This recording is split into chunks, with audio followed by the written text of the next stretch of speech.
Ben ritrovati con l'informazione flash di New Sicilia. Il giudice per le indagini preliminari di Marsala ha formulato l'ipotesi di reato di corruzione e abuso d'ufficio nei confronti di 3 pubblici ufficiali e altrettanti imprenditori coinvolti negli appalti del Parco archeologico di Selinunte, Cave di Cusa e Pantelleria. Fatti avvenuti tra il 2020 e il 2021, l'indagine è stata avviata dalle Fiamme Gialle di Castelvetrano e ha portato all'accertamento di molteplici irregolarità nella concessione di appalti pubblici da parte dell'ente archeologico. La Guardia di Finanza, in collaborazione con l'Ispettorato Centrale Repressioni Frodi, ha sequestrato oltre 380 tonnellate di sementi di frumento per la produzione di grano da farina certificato dal valore di oltre 300.000 euro. I controlli hanno riguardato anche soggetti economici in Campania e in Lazio e ha portato alla denuncia di 3 persone alle procure di Bari e Marsala. Il sequestro è stato effettuato in una società siciliana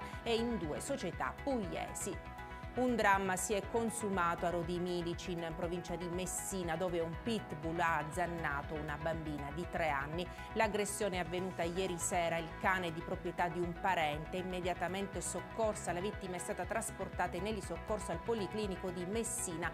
Nonostante un delicato intervento chirurgico, le sue condizioni sono ancora molto gravi e la bambina è ricoverata in terapia intensiva pediatrica in prognosi riservata.